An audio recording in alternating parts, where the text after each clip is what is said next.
To SPMIS Academy. Today we will analyze important newspaper articles of 26th March 2021. Please note you can download the PDF version of today's newspaper analysis by clicking the link given in the comment section. You can download the PDF version of February 2021 magazine from our website spmisacademy.com.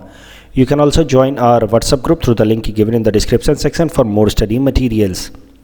Students, please note from upcoming 7th April, we at SPMIS Academy are going to start a new foundation course for both APSC and UPSC. Interested students can contact us on the contact details given here. This is the list of the topics that we'll be covering from today's newspaper. The first article is taken from editorial segment. It talks about role of media. The ideas discussed here are important for our syllabus paper 2 governance and paper 5 ethics, especially role of media point of view. सबसे पहले इस article का background समझ लेते हैं। देखिए, इस article में बताया गया है कि इलेक्शंस आने वाले हैं लेजिस्लेटिव असेंबली के in some states like Assam, West Bengal, Kerala, Tamil Nadu and Puducherry, और तमाम पॉलिटिकल पार्टीज़ और जो कैंडिडेट्स हैं they have now engaged into attracting voters. जो हो पा रहा है सब कर रहे हैं लोग वोटर्स को अट्रैक्ट करने के लिए, तमाम प्रोमिसेस कर रहे हैं।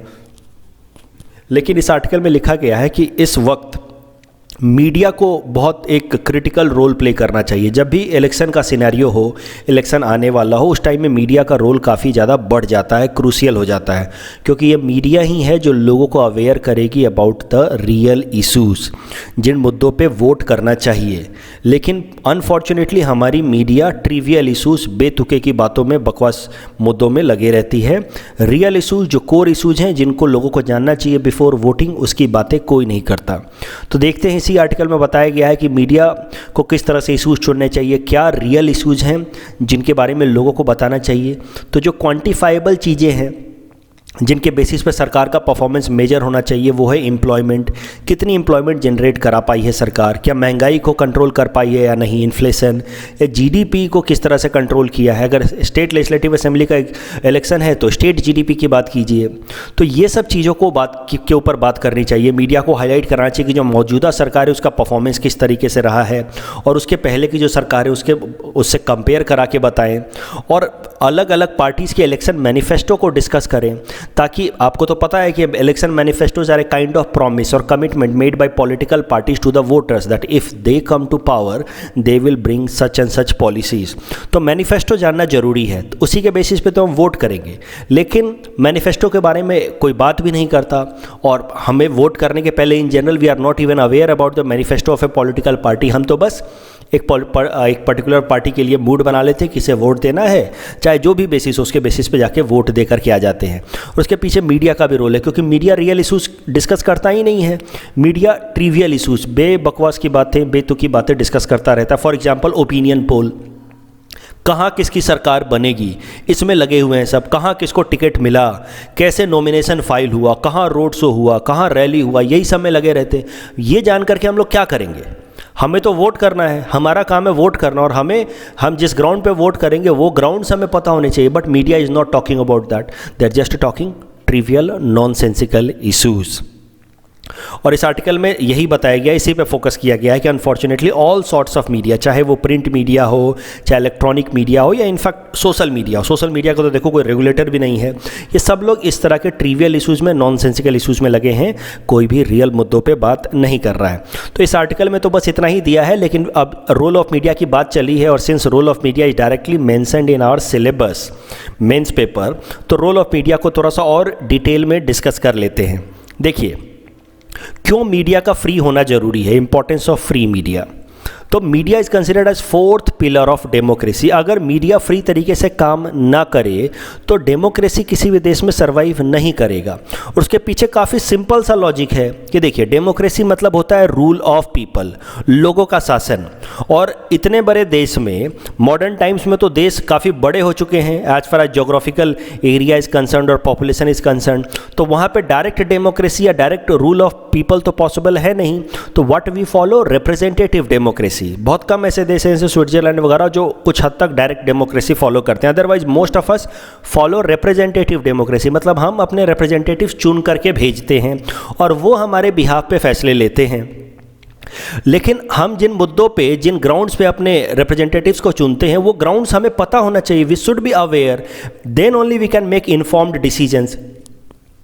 और ये अवेयरनेस लाने का तो रोल मीडिया का ही है। मीडिया ही तो हमें बताएगी कि किस कैंडिडेट का किस तरह का परफॉर्मेंस रहा है और किस पार्टी का किस तरह का परफॉर्मेंस रहा है, क्या उनके मैनिफेस्टोज हैं। So this is the crucial role of media that has to be played in a representative democracy setup, and that is why media is known as fourth pillar of democracy. उसके अलावा free media होगी तो open discussion होगा, सारे लोग fully participate करेंगे, तो अलग अलग ओपिनियन को इंक्लूड कराया जाएगा। That is also core part of democracy. Democracy का मतलब ये नहीं है कि जिसको मेजॉरिटी वोट मिल गए वो उसकी सरकार बन जाए। दैट इज जस्ट फॉर्मल या प्रोसीजरल डेमोक्रेसी। ट्रू सेंस में डेमोक्रेसी जो वैल्यू बेस्ड डेमोक्रेसी होती है, दैट इज जब हर इंसान के ओपिनियन को देखा जाए और एक ड्यू डिसीजन लिया जाए, डेलिबरेटिव तरीके से फैसले लिए जाए, और उसके लिए फ्री मीडिया होना जरूरी है, फ्री प्लेटफॉर्म्स होना जरूरी है, मासेस की वॉइस सुनना जरूरी है। इसी कारण से बोला जाता है कि apart from the three wings of the government, that is legislature, executives and judiciary, free media is an fourth pillar of democracy. लेकिन मीडिया के साथ कई सारे इश्यूज हैं। There are so many issues related with present media. For example, media regularly breaches into right to privacy. आपको पता है right to privacy is now a fundamental right guaranteed under article 21, लेकिन so many times media crosses its limit and enters into personal sphere of our life. Supreme court ने आरुषि तलवार murder case में statement दिया है media के ऊपर, that the way media has acted in this Arushi Talwar murder case, it has tarnished the reputation of victim and her family. एक बात ध्यान से समझिए, जब मेंस में आप आंसर लिख रहे हैं तो सिर्फ आर्ग्यूमेंट लिखने से आपको नंबर नहीं मिलेंगे कि media breaches into our right to privacy and right to privacy article under article 21 a fundamental right, ऐसे नंबर नहीं मिलेंगे। जब तक आप एक आधा सुप्रीम कोर्ट का जजमेंट वगैरह कोट ना करें आपको नंबर नहीं मिलेंगे। तो आर्ग्यूमेंट, एग्जाम्पल, ये दोनों चीज़ें आपके आंसर को कंप्लीट बनाती हैं। तो पहले आर्ग्यूमेंट का राइट टू प्राइवेसी का एग्जाम्पल मैंने दे दिया, आरुषि तलवार मर्डर केस, सुप्रीम कोर्ट ने कहा राइट टू रेपुटेशन वायलेट होता है। मीडिया ट्रायल्स करती है। मीडिया का काम होता है हमें इंफॉर्मेशंस देना, और बाकी जो एनालिसिस है वो हम खुद कर लेंगे। इतनी अवेयरनेस तो हमारे अंदर है, लेकिन मीडिया आजकल इंफॉर्मेशन कम देती है, वो ट्रायल ज़्यादा करती है, वो पहले ही लोगों को दोषी बना देती है, पहले ही वो फैसले सुनाने लगते हैं। जो काम कोर्ट का है वो मीडिया खुद करने लगती है। और इसी कॉन्टेक्स्ट में सुप्रीम कोर्ट ने सहारा वर्सेस सेबी केस ऑफ 2012 में कहा कि many times media covers issue in such A way that it seems like a trial. अब कई सारे केसेस हुए हैं, फॉर एग्जांपल सुशांत सिंह राजपूत का जो केस था काफ़ी अनफॉर्चुनेट था, लेकिन उसके पीछे क्या हुआ मतलब no one knows and it's not matter of public domain. हम और आप बैठ करके फैसला नहीं कर सकते कि क्या हुआ है। ये इन्वेस्टिगेटिव एजेंसीज का काम है एविडेंसेस लाना, और ये कोर्ट्स का काम है फैसला करना कि एग्जैक्टली हुआ क्या है। लेकिन हम बैठ करके ट्रायल करने लगते हैं, हमारे मीडिया एजेंसी जो हैं, हाउसेज जो हैं, वो बैठ करके ट्रायल करने लगते हैं कि ये दोषी है, इसने मारा है या ये हुआ है। So that is not a right thing for media to do. They should not engage in trial, they should just convey the informations. उसके अलावा problems of paid news. Paid news क्या होता है? पैसे लेकर के एडवर्टीजमेंट दिखाते हैं लोग एज न्यूज़। एडवर्टीजमेंट, मान लीजिए कि कोई Reliance industry, I am just giving an example, कि इस इंडस्ट्री ने ये यहाँ जाकर के काम किया लोगों के भले के लिए, या कोई भी ABC इंडस्ट्री काम किया। बहुत बार ऐसा होता है कि ये जो ABC इंडस्ट्री की मैं बात कर रहा हूँ, ये इंडस्ट्री ने पैसे दिए हैं उस मीडिया हाउस को अपना नाम बढ़ाने के लिए। तो ये लोग पैसे लेकर के किसी एक कंपनी, ऑर्गेनाइजेशन, इंस्टीट्यूशन या इंडिविजुअल के बारे में अच्छी अच्छी बातें लिखते हैं। तो this is a kind of advertisement but in shape of news, that is known as paid news. इससे कई दफ़ा तो पेड न्यूज़ की मदद से समाज में कम्युनल डिसहार्मनी फैलाने की कोशिश करते हैं इलेक्शन के टाइम में लीडर्स, पॉलिटिकल लीडर्स। तो ये सब प्रॉब्लम्स है पेड न्यूज़ के। एक और तरह का प्रॉब्लम है जिसको कहते हैं फेक न्यूज़, मतलब कुछ ऐसी न्यूज़ बनाते हैं लोग जो गलत है, जिस पर प्रॉपर रिसर्च नहीं की गई है, that news is not legitimate, फिर भी आई कैचिंग हेडलाइंस बनाते हैं लोग ताकि ज़्यादा से ज़्यादा सेल्स बढ़े। इसी को फेक न्यूज़ या येलो जर्नलिज्म कहते हैं। एग्जाम्पल के लिए मैं दे रहा हूँ, मैं आपको किसी एक इंडिविजुअल को टारगेट नहीं कर रहा हूँ, मैं इन जनरल, आपने ये सब देख रखा होगा मीडिया हाउसेज आजकल कैसे काम करती हैं। एक बड़ा सा इन्फॉर्मेशन लिखेंगी, साइड में क्वेश्चन मार्क लगा देंगी। अब आपको तो देख के यही लगेगा कि लॉकडाउन दोबारा आ गया, आप रुक जाएंगे कि भाई दोबारा लॉकडाउन लग गया क्या, लेकिन छोटा सा क्वेश्चन मार्क लगा रखा है कि क्या लॉकडाउन लगना चाहिए। थोड़ी देर बाद आपको लगेगा अच्छा ये बात कर रहे हैं लगना चाहिए कि नहीं लगना चाहिए, लेकिन एक बार तो देख के आपको यही लगेगा कि लॉकडाउन दोबारा लग गया। सो देख put statements in such a manner कि आपको लगता है कि ये न्यूज़ है, और बाद में क्वेश्चन मार्क लगा करके ये लोग फिर उसके बेसिस पे डिबेट करते हैं। और आई कैचिंग इस तरह के हेडलाइंस बना देते हैं जिससे लोग रुकें, देखें और इनकी टीआरपी बढ़े। तो ये सब प्रॉब्लम्स हैं। I am not targeting any single news agency, I am just representing one image just to depict the challenge of yellow journalism or fake news. I'm not saying that this is a fake news. अभी देखिए इसका solution क्या हो सकता है, what could be way forward. तो regulatory framework को strengthen किया जाए कि कैसे मीडिया हाउसेस को रेगुलेट कर रहे हैं उसको स्ट्रेंथन किया जाए। अब प्रॉब्लम क्या है कि जो प्रिंट मीडिया है उसको रेगुलेट करने के लिए तो हमारे यहाँ पे स्टैट्यूटरी बॉडी है, press council of India, that has been created under press council of India act 1978, जो प्रिंट मीडिया को, जो अखबारें हैं उनको रेगुलेट करती है, उनको देखती है कि कुछ गलत न्यूज़ ना छापे, कुछ इस तरह के फेक या पेड न्यूज़ ना छापे। लेकिन जो डिजिटल मीडिया है, जो इलेक्ट्रॉनिक मीडिया है, इनके लिए कोई स्पेसिफिक लॉ नहीं है इनको रेगुलेट करने के लिए। फेक न्यूज़ को टैकल करना बहुत ज़रूरी है और फेक न्यूज़ को टैकल करने के लिए अलग अलग तरीके हो सकते हैं। पब्लिक एजुकेशन होना बहुत ज़रूरी है, हमारा अवेयर होना बहुत ज़रूरी है। हम जब भी कोई इन्फॉर्मेशन देखें तो उसको एज इट इज़ ले ना ले। सोशल मीडिया पे ज़्यादा प्रॉब्लम होती है, हम उस इन्फॉर्मेशन को 3-4 अलग अलग सोर्सेज से, खासकर ऑथेंटिक सोर्सेज से उसको कंफर्म करें। So that is important aspect in order to avoid fake news. इसके अलावा इस तरह के डिजिटल हाउसेस को रेगुलेशन, जैसा कि मैंने पहले पॉइंट में भी कहा, रेगुलेट करना जरूरी है कि जो भी इंफॉर्मेशन जा रहे हैं वो प्रॉपर चैनल से होते हुए, प्रॉपर उनकी डिटेलिंग होने के बाद ही वो इन्फॉर्मेशन पब्लिश होने चाहिए। अगर कोई फेक न्यूज़ डालता हुआ पाया जाता तो उसके खिलाफ एक्शंस होने चाहिए। उसके अलावा कई सारी टेक कंपनियां हैं, जैसे गूगल वगैरह ने इस तरह के एल्गोरिथम्स डेवलप कर लिए हैं, फेसबुक वगैरह ने इस तरह के एल्गोरिथम्स डेवलप कर लिए हैं, जिसके बेसिस पे जो भी फेक न्यूज़ होता है उसको वो लोग पकड़ लेते हैं, उसको रिमूव कर देते हैं। तो इस तरह के एल्गोरिथम्स और बिल्ड करने की ज़रूरत है ताकि फेक न्यूज़ के चैलेंज को कंट्रोल किया जा सके। उसके अलावा मीडिया को सेल्फ अकाउंटेबिलिटी डेवलप करने की ज़रूरत है, उनको अपना रोल समझने की जरूरत है कि उनका काम है ट्रांसपेरेंसी, इंडिपेंडेंस, फेयरनेस के साथ काम करना। उनको अपने जॉब का डिग्निटी और ग्रेविटी समझने की जरूरत है कि they are the fourth pillar of democracy. और पैसों के लिए अगर अपने जॉब के साथ वो जस्टिस नहीं करेंगे तो they will do greater harm to the nation. ये चीज़ उनको समझनी चाहिए। उसके अलावा एक और चीज़ इससे रिलेटेड इंफॉर्मेशन देख लेते हैं, वर्ल्ड प्रेस फ्रीडम इंडेक्स। ये वर्ल्ड प्रेस फ्रीडम इंडेक्स हर साल पब्लिश होती है सिंस 2002। इसको पब्लिश करने वाली एक इंटरनेशनल ऑर्गेनाइजेशन है रिपोर्टर्स विदाउट बॉर्डर्स। और इसमें बात की जाती है कि दुनिया के अंदर अलग अलग जगहों पे, अलग अलग देशों में प्रेस को कितना फ्रीडम है, जो मीडिया है उसको कितना फ्रीडम है। तो in short it evaluates journalistic freedom. और इंडिया की ranking in world press freedom index 2020 में 142 थी आउट ऑफ 180 कंट्रीज। तो काफ़ी ख़राब हमारी रैंकिंग रही है as far as world press freedom index is concern.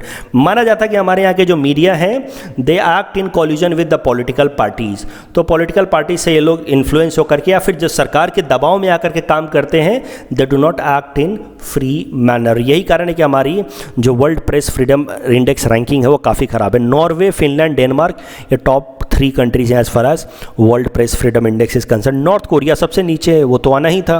वहाँ तो आपको पता ही है कि कितना रिस्ट्रिक्शन है मीडिया हाउसेस के ऊपर। The next article is taken from international segment. It is about North Korea itself. It has test fired a missile. So this topic is important from our syllabus paper 3 international relations point of view. So current news क्या है?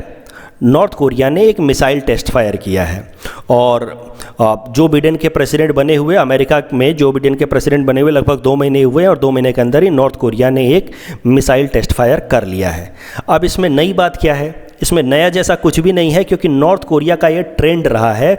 North Korea हमेशा से ये practice follow करता रहा है कि जब भी अमेरिका में कोई नया प्रेसिडेंट आता है तो ये कुछ ना कुछ मिसाइल ज़रूर फायर करते हैं, पैसिफिक ओशन में टेस्ट मिसाइल फायर करते हैं, ताकि नई सरकार पे थोड़ा दबाव बनाया जा सके और उस सरकार को नेगोशिएशन टेबल पे लाया जा सके कि भैया आओ, बैठो, बात करो और हमारे ऊपर जो इकोनॉमिक सैंक्शंस लगे हैं उनको कम करो।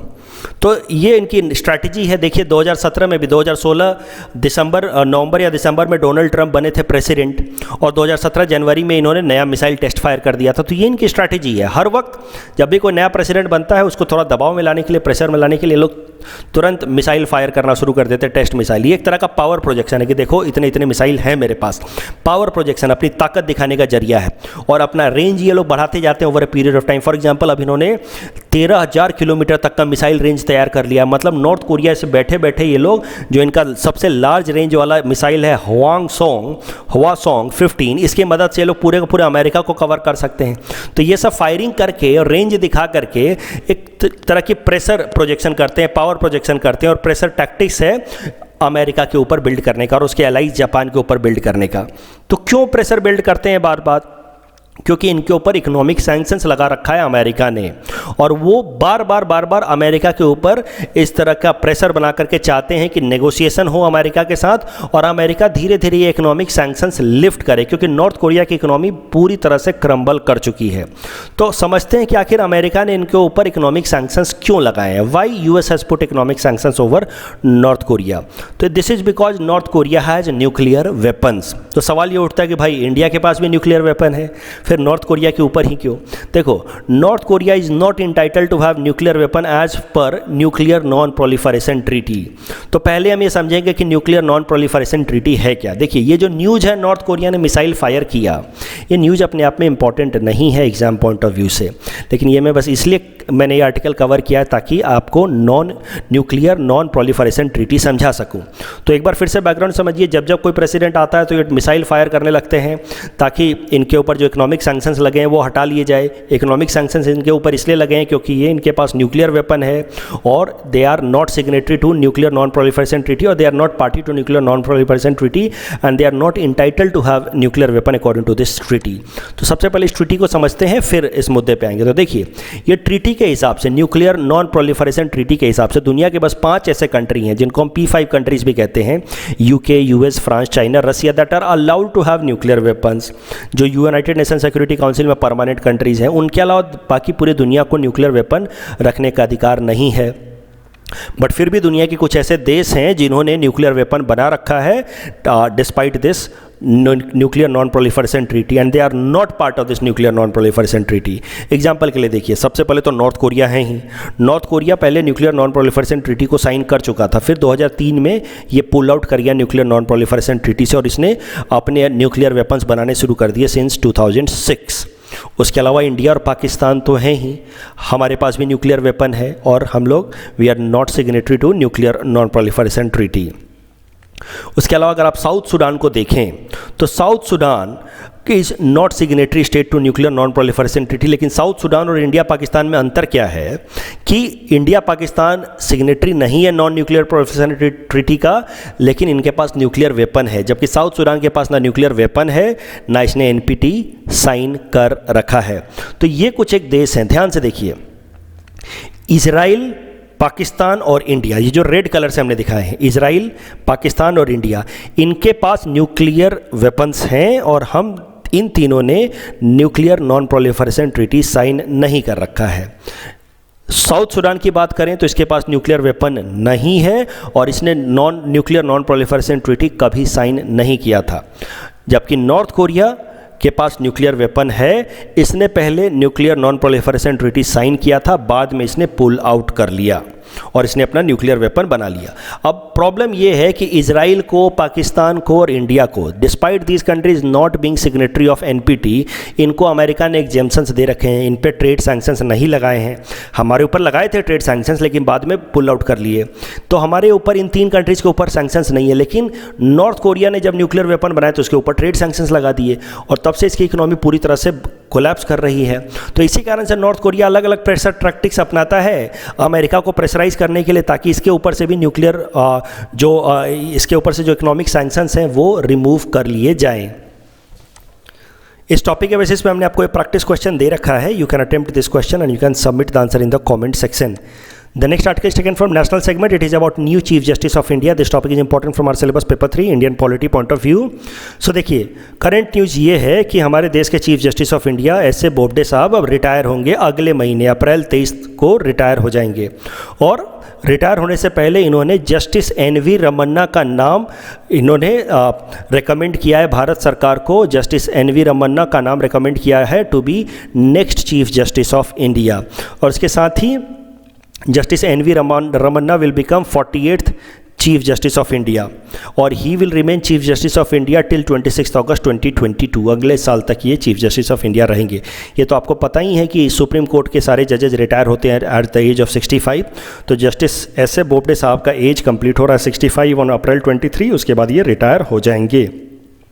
और रिटायरमेंट से पहले उन्होंने रिकमेंडेशन लिखा है भारत सरकार को और उसमें उन्होंने कहा है कि जस्टिस NV रमन्ना को अगला चीफ जस्टिस ऑफ इंडिया बना दिया जाए। अब ब्रीफली समझ लेते हैं कि आखिर chief justice of India appoint होते कैसे, व्हाट इज़ द प्रोसीजर। तो देखिए, कॉन्स्टिट्यूशन में कोई भी क्राइटेरिया या प्रोसीजर नहीं लिखा हुआ है regarding appointment of chief justice of India. Article 124 sub clause 1 simply ये कहता है कि supreme court of India will have one chief justice of India, और आर्टिकल 126 में लिखता है कि जब भी चीफ जस्टिस ऑफ इंडिया की पोस्ट खाली होगी तो president will appoint next chief justice of India. बस इतनी बातें लिखी हैं, ये नहीं लिखा है कि क्या प्रोसीजर होगा, क्या क्राइटेरिया होगा, ऐसा कुछ भी नहीं लिखा है कि चीफ जस्टिस ऑफ इंडिया कैसे चुने जाएंगे। तो फिर कैसे चुने जाते हैं चीफ जस्टिस ऑफ इंडिया, वो भी समझ लेते हैं।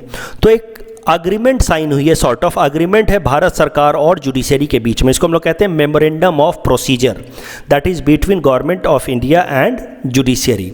इस मेमोरेंडम ऑफ प्रोसीजर के हिसाब से जो सीनियर मोस्ट जज होगा सुप्रीम कोर्ट का, वही अगला chief justice of India appoint किया जाएगा।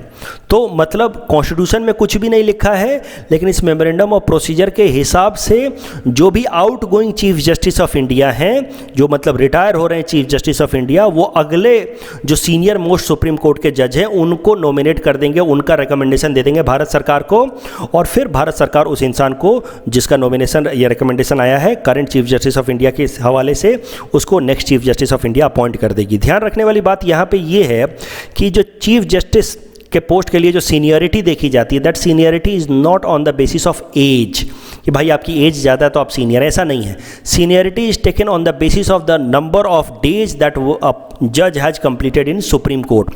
तो सुप्रीम कोर्ट में अपॉइंटमेंट किसका पहले हुआ है, उसके बेसिस पे चीफ जस्टिस ऑफ इंडिया की सीनियरिटी देखी जाती है। मतलब अगर एक ही दिन 2 जजेज को अपॉइंट किया गया है सुप्रीम कोर्ट के अंदर, तो उसमें भी किसी को पहले ओथ दिलाया गया होगा, किसी को बाद में दिलाया गया होगा। तो जिसको पहले ओथ दिलाया गया वो सीनियर माना जाएगा, और पहले उस इंसान को जिसको पहले ओथ दिलाया गया उसको चीफ जस्टिस ऑफ इंडिया बनाया जाएगा। इस एग्जांपल भी देखिए, for example S A Bobde साहब अब रिटायर होंगे, उसके पहले रंजन गोगोई साहब थे, वो जब रिटायर हुए तो उस टाइम में जो सीनियर मोस्ट जज थे एस ए बोबडे साहब, इनका नाम इन्होंने रिकमेंड किया, तो एस ए बोबडे साहब बन गए चीफ जस्टिस ऑफ इंडिया। अब जब ये रिटायर होंगे तो जो नेक्स्ट सीनियर मोस्ट जज हैं वो है जस्टिस एन.वी. रमन्ना, क्योंकि इनको अपॉइंट किया गया था फरवरी 2014 में। और दूसरे हैं जस्टिस यू ललित, इनको अपॉइंट किया गया था अगस्त 2014 में। तो नेचुरली देखिए फरवरी 2014 यानी कि जस्टिस एन.वी. रमन्ना पहले अपॉइंट हुए थे जस्टिस यू ललित से, तो इस कारण से justice N V. Ramana chief justice of India बनेंगे, ना कि जस्टिस यू ललित। अगर जस्टिस यू ललित पहले आ जाते, मान लीजिए जनवरी 2014 में आ जाते, तो फिर जस्टिस यू ललित बनते अगले चीफ जस्टिस ऑफ इंडिया। तो ये प्रोसीजर होता है चीफ जस्टिस ऑफ इंडिया को अपॉइंट करने का। इस टॉपिक के बेसिस पे हमने आपको एक प्रैक्टिस क्वेश्चन दे रखा है। You can attempt this question and you can submit the answer in the comment section. The next article is taken from economy segment. It is about Cairn Energy arbitration. This topic is important from our syllabus paper 4 Indian economy point of view. So देखिए, इस article का background समझते हैं। Retrospective tax Bharat सरकार लेकर के आई थी 2012 में। तो समझिए कि रेट्रोस्पेक्टिव टैक्स होता क्या है। रेट्रोस्पेक्टिव टैक्स मतलब आज के डेट में कोई कानून ला करके पुराने डेट से उसको अप्लाई कर दिया गया, उसको कहते हैं रेट्रोस्पेक्टिव। मतलब आज की तारीख है मान लीजिए 26 मार्च 2021, आज सरकार कोई कानून लाए और बोले कि ये कानून 2010 से एप्लीकेबल होगा, मतलब जो भी इवेंट्स 2010 से हुए हैं वो सब इस कानून के हिसाब से जज किए जाएंगे। तो इसको कहते हैं रेट्रोस्पेक्टिव। हमारे कॉन्स्टिट्यूशन में लिखा है कि सिविल मैटर्स में ही रेट्रोस्पेक्टिव लॉ बनाए जा सकते हैं, क्रिमिनल मैटर्स में रेट्रोस्पेक्टिव लॉ नहीं बनाए जा सकते हैं।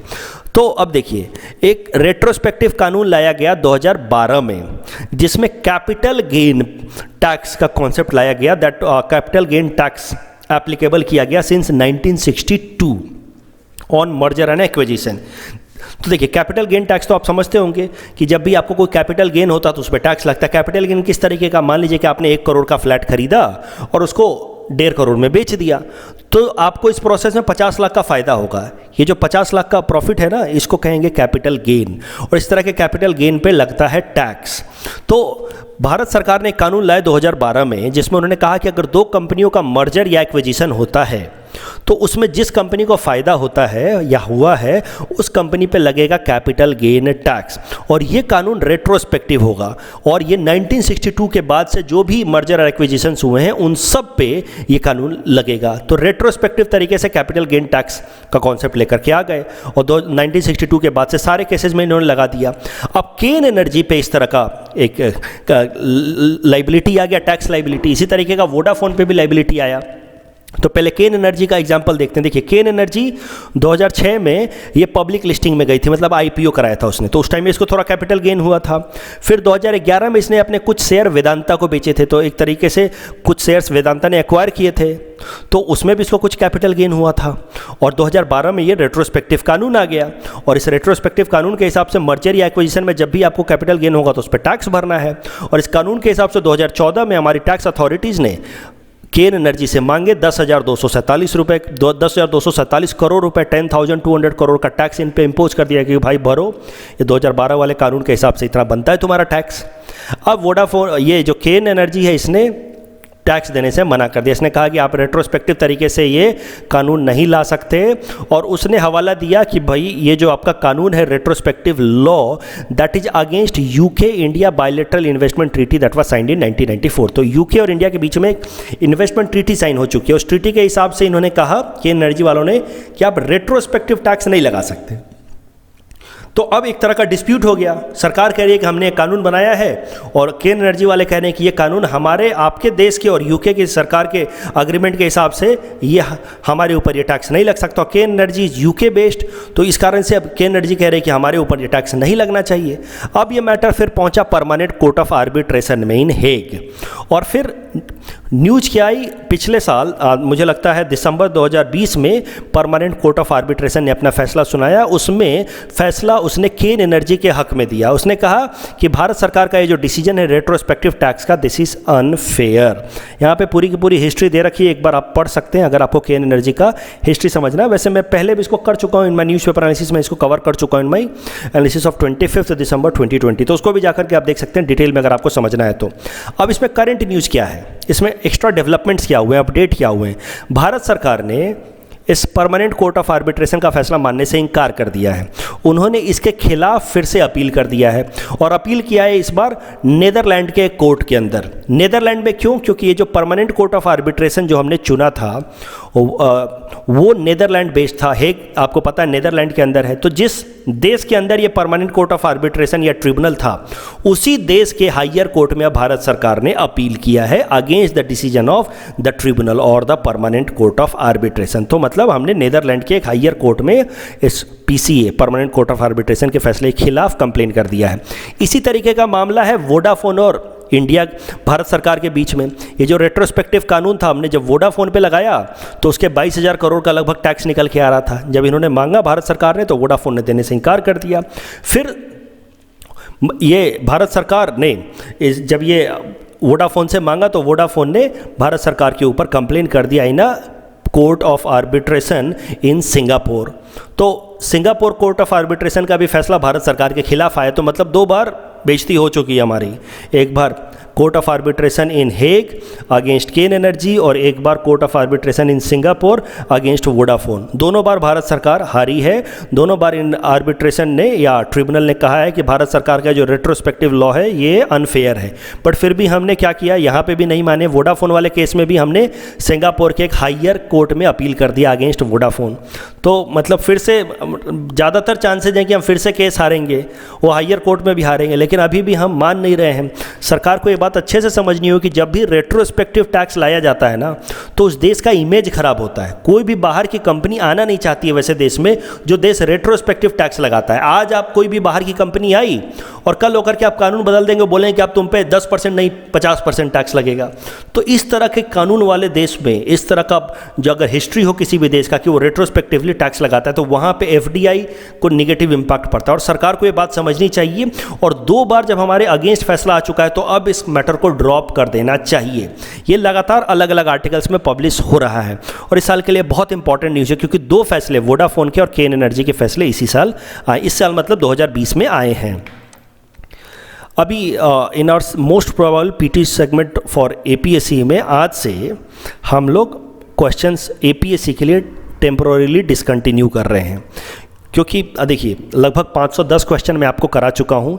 इन क्वेश्चंस का मैं पीडीएफ आपको दिलवा दूंगा। फर्स्ट पार्ट का तो दिलवा ही चुका हूँ, लगभग 350 क्वेश्चंस का बाकी बचे हुए का मैं पीडीएफ आपको दिला दूंगा, आप उसको रिवाइज कर लो। और अगले फिर से एपीएससी के लिए मोस्ट प्रोबेबल पीजी टॉपिक्स मैं स्टार्ट करूँगा इन माई न्यूज़पेपर एनालिसिस जब एपीएससी प्रीलिम्स का डेट आ जाएगा। अभी मैं क्यों इसको रोक रहा हूँ फॉर द टाइम बिंग, क्योंकि अब देखिए यूपीएससी एग्जाम आ रहा है, यूपीएससी का प्रीलिम्स आ रहा है। यूपीएससी का प्रीलिम्स है 27 जून से, यानी कि पूरे अब 3 महीने बचे हैं। आज है 26 मार्च, 3 महीने बचे हैं। तो 90 दिनों में अब हमें भरपूर यूपीएससी के लिए तैयारी करनी है। तो जो भी सीरियस स्टूडेंट्स हैं, अब पूरी तरह से अंडरग्राउंड होने का वक्त आ गया है, एकदम ताकत लगा देने का वक्त आ गया है यूपीएससी के लिए। तो आने वाले 90 दिनों में मैं अब एपीएससी के प्रीलिम्स स्पेसिफिक क्वेश्चंस ना दे करके यूपीएससी के प्रीलिम्स स्पेसिफिक क्वेश्चन दूंगा। मैं कोशिश करूंगा कि 400 लगभग 400 मोस्ट प्रोबेबल करंट अफेयर्स के टॉपिक्स कराऊं इसी सेगमेंट के थ्रू। डेली 5 क्वेश्चंस के आसपास हम लोग करेंगे। मैं कोशिश करूंगा कि ये 400 क्वेश्चन जो हों उससे ज़्यादा से ज़्यादा सवाल आपके यूपीएससी प्रीलिम्स में आ जाए। बाकी तो देखिए आप सब जानते ही हैं कि यूपीएससी काफ़ी अनसर्टेन गेम है, बट मैं अपनी पूरी कोशिश करूंगा कि जो सबसे अच्छे सवाल हों, अच्छे एरियाज हों, वहाँ से टॉपिक्स निकालें और अच्छे अच्छे क्वेश्चंस दें। क्योंकि यूपीएससी में जिस तरह के ट्रिकी सवाल आते हैं वही ट्रिकी सवाल भी मैं यहाँ दूंगा, एपीएससी जैसे सरल नहीं दूंगा। आप ये 400 सवाल रट डालना, करंट अफेयर्स मोर और लेस हो जाना चाहिए, गारंटी किसी चीज़ की नहीं है। और उसके अलावा करंट अफेयर्स के अलावा आप जो अपने स्टैटिक पोर्शन अच्छे से पढ़ लेना, हिस्ट्री, पॉलिटी, ज्योग्राफी, इकोनॉमी, उसके भी कोई टेस्ट सीरीज अटेम्प्ट कर लेना, तब जाकर के आपकी पीटी की तैयारी कंप्लीट हो जाएगी यूपीएससी की। तो ये अगला अप्रोच हम लोग लेने वाले हैं। तो मुद्दा ये है, बेसलाइन ये है कि आज से हम लोग एपीएससी के मोस्ट प्रोबेबल टॉपिक्स रोक रहे हैं। मंडे से, कल नहीं, अपकमिंग मंडे से मैं यूपीएससी के मोस्ट प्रोबेबल टॉपिक्स कराऊंगा। आज और कल आराम कर लो, थोड़ा संडे भी आराम कर लो, फिर मंडे से बिल्कुल अंडरग्राउंड होने का वक्त आ गया है। अगर यूपीएससी के लिए सीरियस हो तो मंडे से most probable topics for UPSC करेंगे। ये कल जो हमने एपीएससी का प्रैक्टिस क्वेश्चन दिया था उसका आंसर है, इसको आप लोग देख लेना। और इसके अलावा जो प्रैक्टिस क्वेश्चन ने दिया था कल के न्यूज़पेपर एनालिसिस में वो एक बार देख लेते हैं। Suez canal connects Red Sea and Mediterranean Sea, और which of the following are not correctly match. The correct answer will be option C, 3 only, Bandhavgarh is in Madhya Pradesh. So that's all from our side for today. Thanks for watching.